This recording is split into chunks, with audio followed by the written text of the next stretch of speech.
Hello and welcome to my YouTube channel RB tutorial. आज मैं आप लोगों को बिहार बोर्ड द्वारा जारी किया गया मैट्रिक का मैथ का लघु उत्तरीय प्रश्न कराऊंगा। इससे पहले मैंने सारे ऑब्जेक्टिव प्रश्न करा दिए हुए हैं। यदि आप वो वाला वीडियो नहीं देखे हैं तो उन वीडियो का लिंक मैं इस वीडियो के डिस्क्रिप्शन बॉक्स में दे दूँगा। और मेरे चैनल पर पहली बार है तो वीडियो को लाइक करें, चैनल को सब्सक्राइब करें और बेल आइकन को जरूर दबाएं ताकि जब भी हम कोई नया वीडियो अपलोड करें उसका नोटिफिकेशन आपको मिलता रहे। तो चलिए शुरू करते हैं।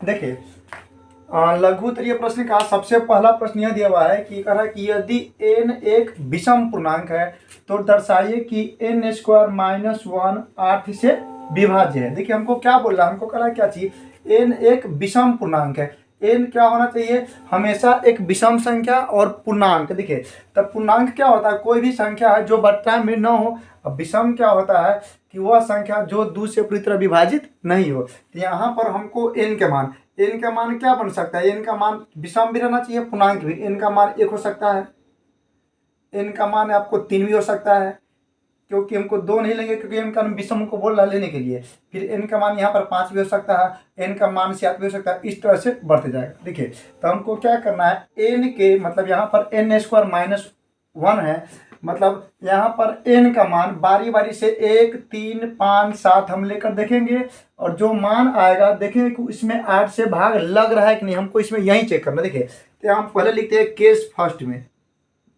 केस फर्स्ट में क्या होगा, n बराबर 1 लेने पर, देखिए n बराबर 1 लेंगे तो क्या होगा, वहां पर है n स्क्वायर माइनस 1। देखिए तो n की जगह पर रखेंगे 1 तो यहाँ पर 1 क्या हो जाएगा, 1 का स्क्वायर माइनस 1, यानी इसका मान क्या हो गया, 0 0 हो गया। इसका मतलब यह संख्या क्या हो गया, 8 से विभाज्य है। चलिए प्रथम बात हो गया। केस लेते हैं 2 में। केस 2 में क्या लेना हमको पड़ेगा, n बराबर यहाँ पर हमको लेना पड़ेगा 3। n बराबर 3 लेने पर,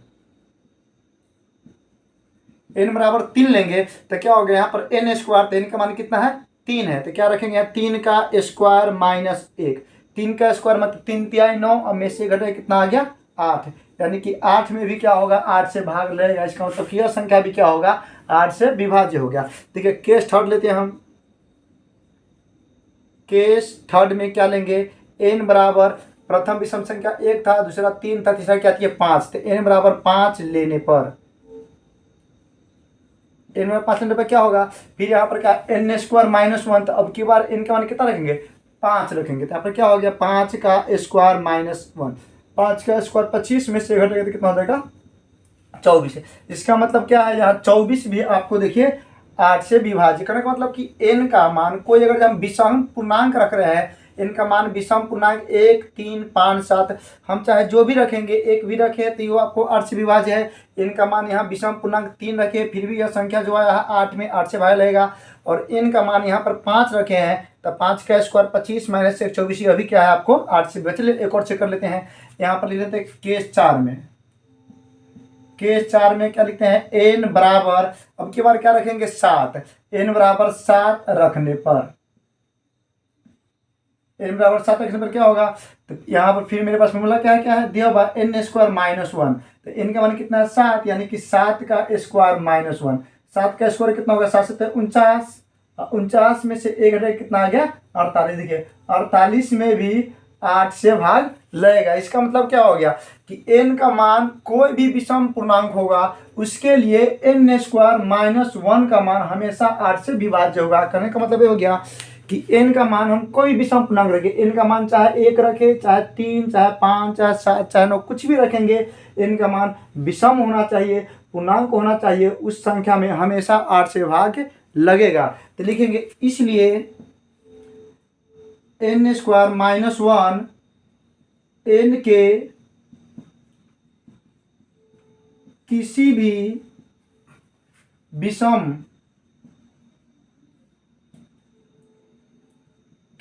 विषम पूर्णांक के लिए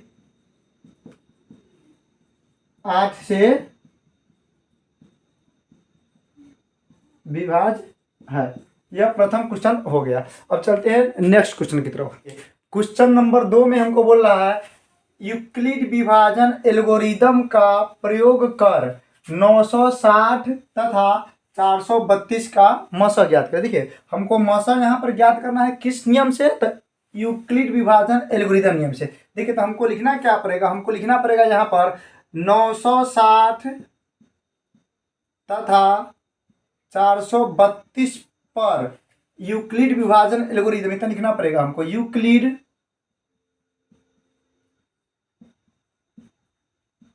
विभाजन एल्गोरिदम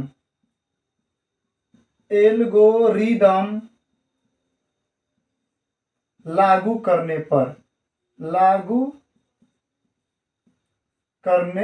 पर देखिए हमको जब भी अगर जो हमको यूक्लिड विभाजन एल्गोरिदम से जब भी हम मसा निकालेंगे तो आपको अगर चाहते हैं कि आपको पूरा का पूरा अंक मिले तो इसके लिए आपको यहाँ से यहाँ तक लिखना पड़ेगा। तो इसके बाद हम क्या करेंगे, ध्यान दीजिएगा 960 है 432 है, जो बड़ा वाला होगा उसको हम रखेंगे इस तरफ, तो क्या हो गया 960 बराबर, अब मेरे पास 432 यहाँ पर रखेंगे हम 432। अब हम देखेंगे कि 432 में कितना से गुना करें, ध्यान दीजिएगा 432 में कितना से गुना करें कि 960 पूर जाए। अब पूरा 960 नहीं पूर रहा है तो फिर 960 से कम रहना चाहिए। देखिए 432 में हम 1 से गुना करेंगे तो 432 रह जाएगा, 432 में 2 से गुना करेंगे तो 864 हो जाएगा। देखिए 864 हो जाएगा, तो इसका मतलब क्या है, अब भी इससे कम है। 3 से गुना करेंगे तो क्या होगा, 3 से गुना करने पर 4 12 लगभग 1200 के करीब आ जाए। इसका मतलब क्या होगा, 3 से अगर जिसमें हम गुना करते हैं तो 960 से यह ज़्यादा होता है, ज़्यादा नहीं करना है, इतना के बराबर आ जाए तो ठीक है, और नहीं तो इससे कम रहना चाहिए। तो हमको 432 में 2 से गुना कर दिए। देखिए तो 432 में हम 2 से गुना कर दिए तो कितना आ गया, मेरे पास इधर आ गया 864 आ गया, 864 आ गया। यहाँ पुराना था कितना 960, तो 960 से 864 अभी कितना कम रह गया, तो हमको 960 में से घटाना पड़ेगा। 960 में से घटाएंगे तो कितना हो जाएगा, अपने चलेगा 10 4 6 हो जाएगा, ये आपको हो जाएगा 9 31, कितना हो गया 96। यानी कि देखिए यहाँ पर हमको क्या करना है, मतलब कि 432 में 2 से गुना किए हैं तो आ गया 864, और चूंकि हमको इधर पुराना है कितना 960, तो ये दोनों को गुना करने पर आ गया 864। अगर जो इसमें हम क्या करते हैं, इसी 96 को जोड़ते हैं तो मेरे पास कितना पुर जाता है, 960 पुर जाता है।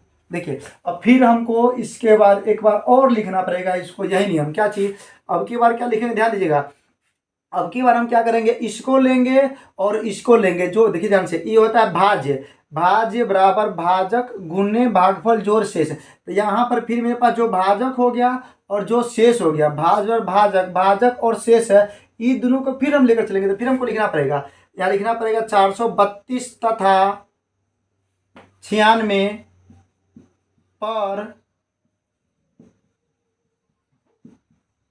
यूक्लिड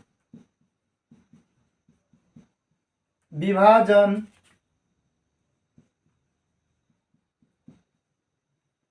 एल्गोरिदम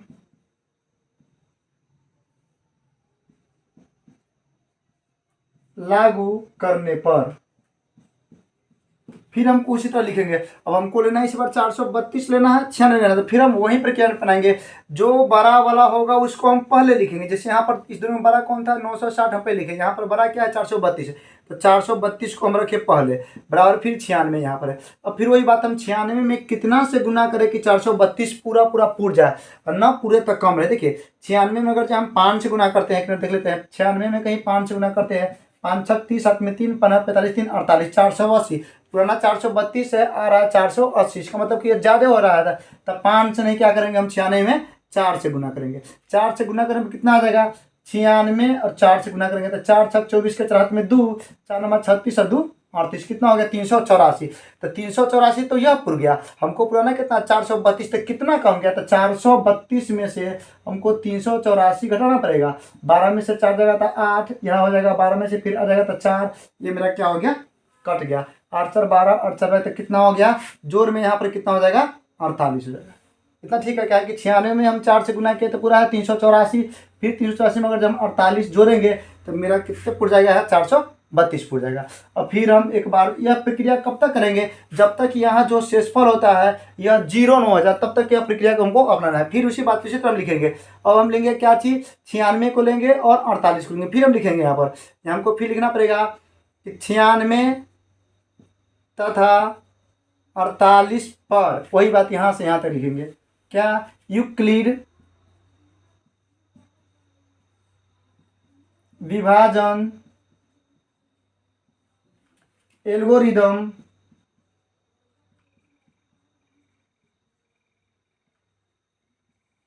लागू करने पर, फिर वही बात है, इस दोनों में क्या रखेंगे, जो बड़ा वाला उसको पहले लिखेंगे, 96 क्या लिख दिए पहले, बराबर क्या है 48 को लिखेंगे यहाँ पर।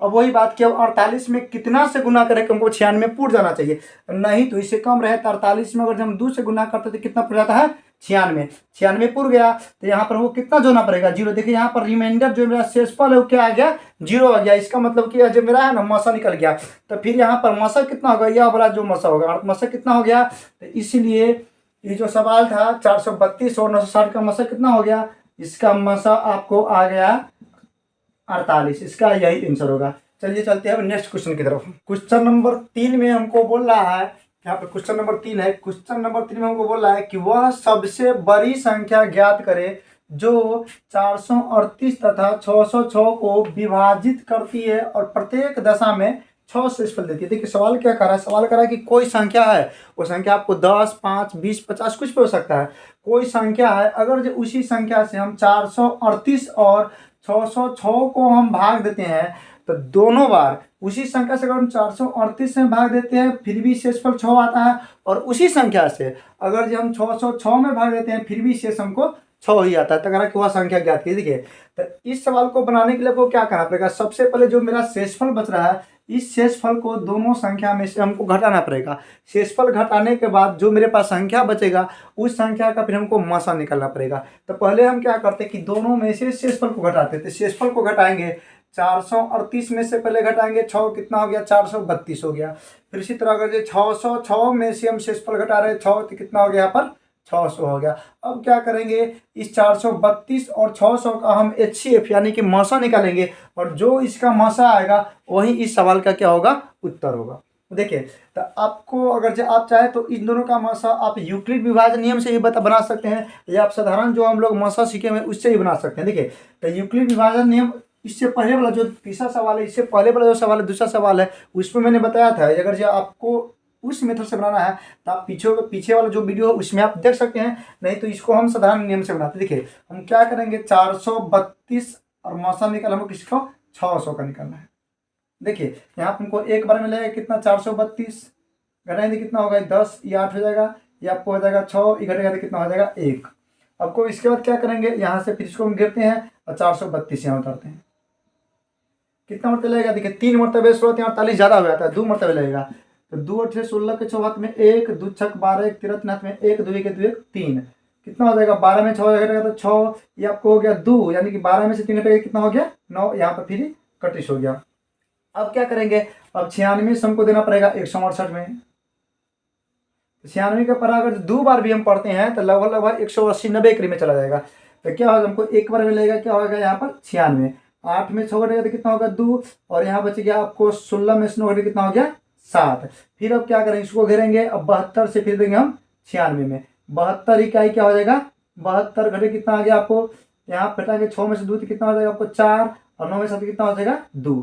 फिर 24 से देंगे 72 में तो क्या होगा 24 के परा में 3 बार में आपको आ जाएगा 72 यानी कट गया, यानी कि इसका मसा क्या हो गया इसका मसा हो गया आपको मसा हो गया 24 और यही इस सवाल का क्या होगा उत्तर होगा। कहने का मतलब यह हो गया कि 24 से ही अगर हम 438 में भाग 24 से अगर हम 438 में भाग देते हैं तो शेषफल मेरा 6 आएगा और इसी 24 से अगर हम 606 में भाग देंगे फिर भी मेरा शेषफल क्या होगा आपको 6 होगा। आप इसको भाग देकर चेक कर सकते हैं। चलते हैं नेक्स्ट क्वेश्चन की तरफ। हमको यहाँ पर एक द्विघात बहुपद दिया हुआ, द्विघात बहुपद क्या चीज है 5y² माइनस में 13y माइनस में 6 और इसका हमको करा है कि शून्य ज्ञात करने के लिए। देखिए शून्य क्या होता है कि मतलब कि जो भी मतलब समीकरण होता है समीकरण पर जितना मैक्सिमम पावर जितना होता है उसका मान उतना मान होता है। कहने का मतलब कि यह द्विघात बहुपद है, द्विघात समीकरण है तो इसमें यहाँ पर y का मान कितना होगा मैक्सिमम 2 होगा, ज़्यादा से ज़्यादा क्या होगा 2। अगर यहाँ पर त्रिघात रहता पावर 3 आता तो इसके मान कहिए या शून्य कहिए क्या होता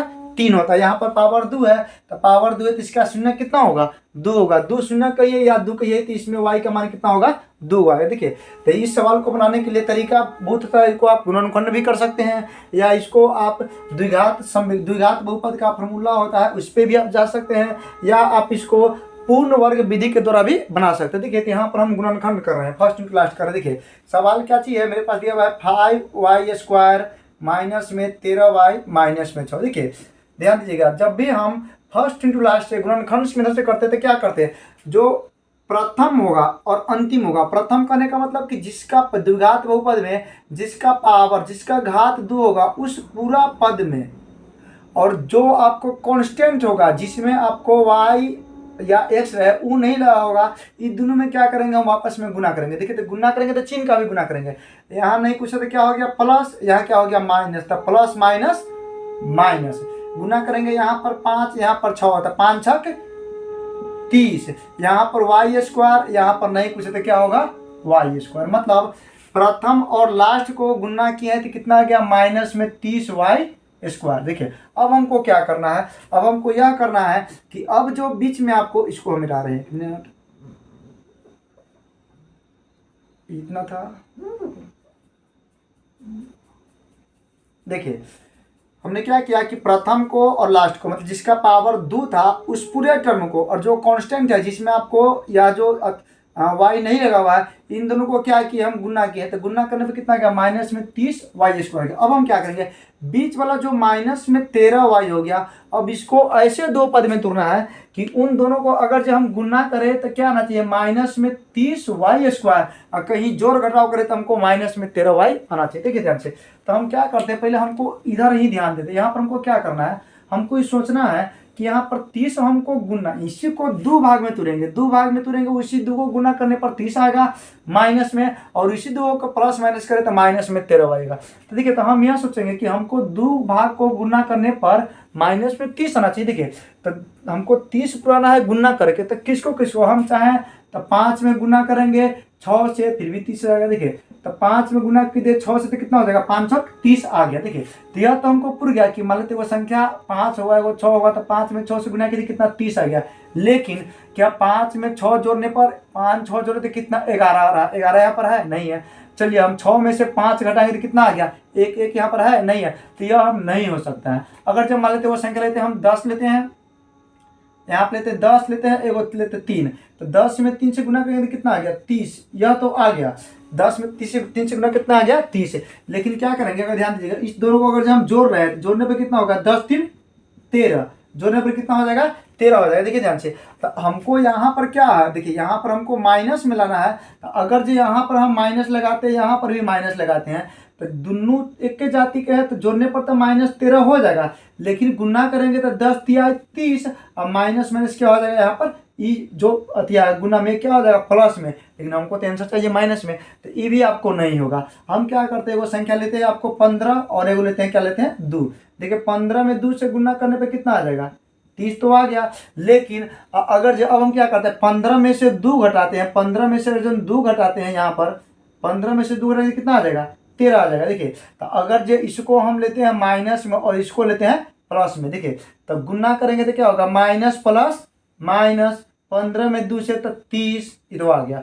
अगर जो कहीं हम यहाँ पर देखिए 2 गो हो गया प्लस जाति के, 15 को माइनस का, तो 2 गो ही कैंसिल होगा, तो 2 गो इसमें भी कैंसिल होगा, तो इसमें क्या को बचेगा 13 को बचा, तो 13 को कौन जाती है इसमें ना करना बचा, तो इसमें माइनस क्या लगा देंगे माइनस। देखिए माइनस में 13 आ गया। इसका मतलब कि मेरा जो 2 संख्या होगा इसमें से कोई नहीं होगा, क्या होगा -15 और जोड़ 2 होगा, क्या हो गया माइनस में 15 और प्लस में क्या हो गया आपको 2 हो गया। यहाँ पर y है तो क्या करेंगे हम दोनों में लगा देंगे y, यहाँ भी लगा देंगे y, यहाँ भी लगा देंगे y। अब देखिए इसको हम करते हैं, क्या करेंगे 5y², आपको माने तो पहले 15y लिख लेंगे माइनस में, फिर बाद में लिखेंगे +2y, या पहले आप इसी को किसी को रख सकते हैं कोई दिक्कत नहीं है। हम पहले इसी को रख देते हैं माइनस में 15y प्लस में 2y माइनस में 6 बराबर में 0। देखिए हमको शून्य निकालने के लिए बोल रहा है, तुमको बराबर में 0 करना पड़ेगा। देखिए अब हम क्या करेंगे ध्यान दीजिएगा, अब हमको क्या करना है कि प्रथम 2 पद में मैक्सिमम जितना ज़्यादा से ज़्यादा हो सके उतना हमको कॉमन करना पड़ेगा। देखिए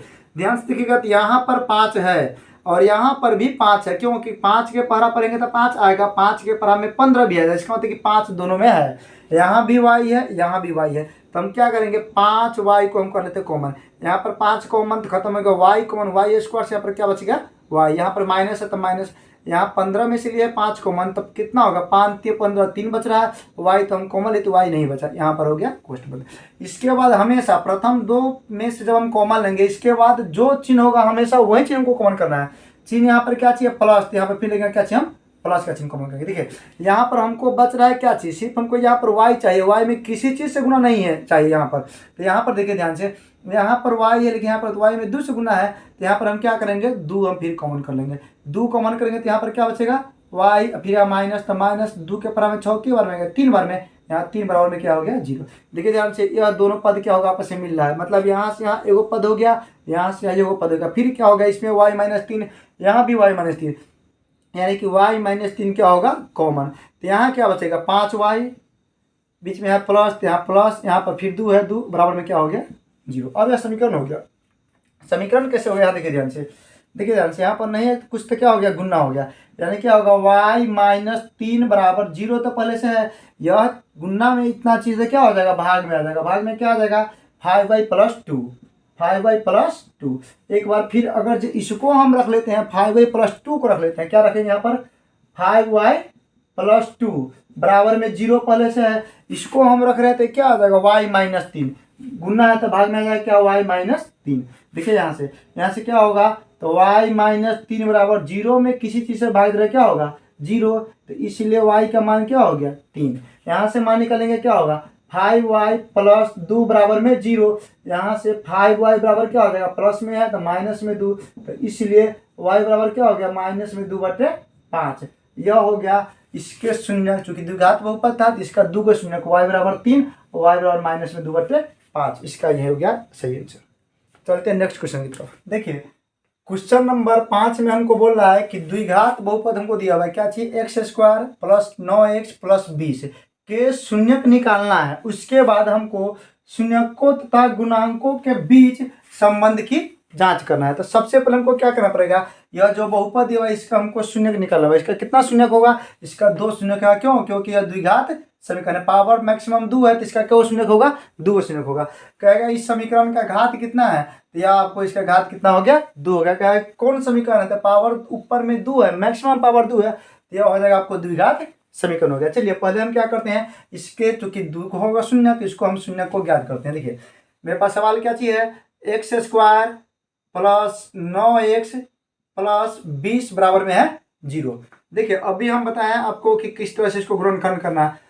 प्रथम में लास्ट में गुना करेंगे, यहाँ नहीं कुछ तो क्या हो गया 1 है, 20 में करेंगे 1 से गुना तो कितना हो जाएगा 20, x स्क्वायर है तो क्या हो जाएगा x स्क्वायर। अब हमको क्या करना है कि बीच में जो 9x है इसको 2 पार्ट में हमको इस तरह से तोड़ना है कि वह दोनों को गुना करे तो 20x स्क्वायर पूरे, कहीं जोड़े या घटाए तो हमको कितना पड़ना चाहिए 9x। देखिए अगर जो हम एगो 5 ले लेते हैं और एगो ले लेते हैं 4, देखिए तो 5 में अगर जो हम 4 के से गुना करें तो 5 में कितना पड़ेगा 20, और 5 में अगर जो हम 4 जोड़े तो 9 पूरा, यानी कि मेरे पास संख्या कितना हो गया 5 और 4, यहाँ भी लगाएंगे x, यहाँ भी लगा देंगे x। क्या करेंगे इसको लिख सकते हैं, देखिए एक्स स्क्वायर प्लस एक बार 5x प्लस 4x प्लस 20 बराबर क्या हो गया 0। इसको हम रफ करते हैं। देखिए अब क्या बोले आपको कॉमन करने के लिए, तो कॉमन क्या है, यहाँ पर देखिए ध्यान से, यहाँ पर x है, यहाँ x है, यहाँ 5 है, यहाँ 5 नहीं है, तो क्या होगा मैक्सिमम दोनों में ज्यादा से ज्यादा कॉमन क्या हो सकता है x हो सकता है। तो x हम कर लिए कॉमन, तो यहाँ पे कितना बचेगा x प्लस यहाँ बचेगा 5। फिर यहाँ पर बोले कि जब प्रथम 2 को हम कॉमन कर लेंगे, या जब को मिले प्रथम 2 4 5 को में जितना ले ले, उसके बाद जो चिन्ह होगा वो चिन्ह हम कॉमन करेंगे। यहाँ पर चिन्ह प्लस का, तो प्लस का चिन्ह कॉमन किए। देखिए यहाँ फिर आपको सिर्फ x बचना चाहिए, तो यहाँ पर तो x है तो 4 नहीं रहना चाहिए, इसके मतलब क्या करेंगे 4 को कॉमन करना पड़ेगा। 4 को कॉमन किया तो कितना बचेगा x, जो 4 कॉमन किया 4 के ऊपर हमें 20 के बार में आएगा 5 बार में, तो यहाँ पे कितना रखेंगे हम 5, फिर कोष्ठ 1 बराबर में क्या होगा 0। देखिए ध्यान से इन दोनों पदों में देखिए ध्यान से, यहाँ भी x प्लस 5 है, यहाँ भी x प्लस 5 है, यह दोनों क्या होगा कॉमन होगा। यहाँ पर हम क्या करते हैं x प्लस 5 क्या होता है मेरा कॉमन, तो यहाँ पर क्या बचेगा देखिए x प्लस 5 कॉमन, तो यहाँ पर तो बच गया x, यहाँ पर x बीच में जोड़ है तो जोड़, यहाँ पे कितना बच गया 4 बच गया, बराबर में क्या हो गया 0। इसका मतलब क्या हो सकता है, यहाँ से एक बार x प्लस 5 बराबर 0, बीच में कुछ तो गुना हुआ ना, 0 यह गुना में है तो भाग में क्या आ जाएगा x प्लस 4। फिर वही तरह इस तरह से हम एक बात लिखेंगे, क्या चीज, एक बार x प्लस में 4 बराबर 0, फिर यहाँ पर x प्लस 5 इस बार गुना में है तो भाग में क्या आ जाएगा x प्लस 5। यहाँ से मान निकलेंगे, इसलिए x बराबर क्या होगा, 0 में भाग देंगे किसी भी संख्या तो 0, यानी प्लस में 5 था माइनस में 5। यहाँ पे 0 में भाग देंगे इतना से तो 0, तो यहाँ पर x का मान कितना हो जाएगा, -4 आ गया। देखिए x के तो यह मान आ गया, हमको कहना कि इसके शून्यकों के बीच हमको गुणांकों का मतलब जांच करना। देखिए तो हमको क्या करना पड़ेगा, एक बार मेरे पास जो दोनों शून्यक है, इन दोनों शून्यों को एक बार क्या करते हैं, हम जोड़ते हैं। देखिए ध्यान से, तो दोनों शून्यकों को हम जोड़ते हैं। यहाँ पर हम क्या लिखते हैं, शून्यकों का योग, शून्यकों का योग। देखिए शून्यकों का योग लिख रहे हैं, एगो शून्य कितना है, -5, कितना है, -5 जोड़ एगो शून्य कितना है, -4। देखिए ध्यान से, शून्यकों को हम जोड़ रहे हैं, एगो शून्य था -5 तो -5 लिखे हैं, जोड़ने के लिए बोल रहा है तो यहाँ पर जोड़ लिखे हैं। उसका शून्य कितना, -4 है। दो गो चिन्ह भी एक साथ में आएगा तो बाद वाला जो होगा ना उसको हम कोष्ट में कर देंगे। इसको हल करेंगे तो क्या आ जाएगा, ये आ जाएगा मेरे पास -5 प्लस माइनस माइनस में आ गया 4, यानी क्या हो जाएगा, मेरे पास हो जाएगा -9। देखिए माइनस में आ गया 9। देखिए ध्यान से, अब हम क्या करेंगे, यहाँ पर ध्यान से देखिएगा, माइनस में 9 आ गया, बट्टा में नहीं कुछ तो हम क्या कर सकते हैं, बट्टा में नहीं कुछ तो हम 1 कर सकते हैं। देखिए ध्यान से, अब हम क्या करेंगे, इसके बाद यहाँ पर देख लीजिए आप, माइनस तो पहले से है। देखिए 9 को अगर जो इस समीकरण को ध्यान दीजिएगा, यहाँ पर हम समीकरण को फिर से पुनः लिख रहे हैं, यहाँ पर इसमें थोड़ा समझिए, बीच में मेरे पास समीकरण क्या चाहिए, x² प्लस में 9x प्लस में 20। देखिए यह द्विघात बहुपद है, यह द्विघात समीकरण है। द्विघात समीकरण का व्यापक रूप होता है क्या, x² प्लस में bx प्लस में क्या होता है c। हम क्या करते हैं, यहाँ पर तुलना कराते हैं। देखिए यहाँ पर नहीं कुछ तो 1 होगा, x² यहाँ भी है, x² यहाँ भी है, इसका मतलब 1 इसके बराबर हो गया 1 के, 1 इसके बराबर हो गया 1 के। यहाँ भी x है, यहाँ भी x है, इसका मतलब b किसके बराबर हो गया 9 के, b किसके बराबर हो गया 9 के। यहाँ पर c है, यहाँ पर 20 है, यानी कि c का मान कितना हो गया 20 हो गया। देखिए ध्यान से, तो यहाँ पर 9 किसके बराबर है, ध्यान से देखिए, अगर 9 बराबर है b के, तो इसके 9 जगह पे क्या रखते हैं हम, b रखते हैं। अब बट्टे 1 किसके बराबर है 1 के, तो क्या होगा, नीचे में आपको क्या हो जाएगा, 1 किसके बराबर है 1 के, तो नीचे में क्या हो जाएगा a। तो देखिए, तो शून्यकों का योग हम लोग पढ़े हुए हैं, शून्यकों का योग पढ़े हुए क्या होता है फॉर्मूला, माइनस में b बटे a। तो देखिए दोनों शून्य को, इस बहुपद का हम दो गो शून्यक निकाले हैं, दोनों को जोड़े हैं, तो अंत में जो मेरा शून्यक आया है यह -b बटे a फॉर्मूला पर क्या होगा, पूर्णतः आ जा रहा है। अब हम क्या करते हैं, एक बार शून्यकों का गुणनफल निकालते हैं। यहाँ देखते हैं हम शून्यकों का गुणनफल, शून्यकों का गुणनफल। देखिए शून्यकों का गुणनफल करेंगे तो यहाँ पर शून्यक है कितना, यहाँ पर एगो -5 है तो -5 गुणने एगो शून्य कितना है, -4 है तो -4।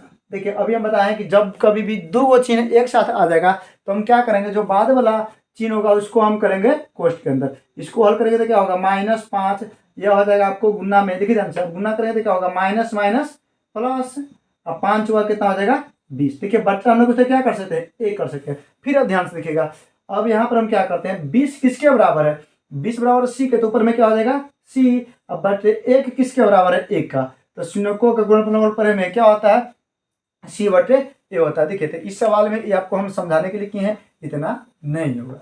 देखिए तो क्या कर दिए हम, इस जो द्विघात बहुपद मेरा दिया हुआ है इसका हम शून्यक निकाले हैं। अब फिर शून्यकों का गुणांक जो होता है उसका हम संबंध की जांच किए हुए हैं। देखिए चलते हैं नेक्स्ट क्वेश्चन की तरफ। इससे पहले यदि आपको वीडियो अच्छा लग रहा है तो प्लीज़ ज़्यादा से ज़्यादा अपने ग्रुपों में शेयर करें और वीडियो को जरूर लाइक करें और चैनल को सब्सक्राइब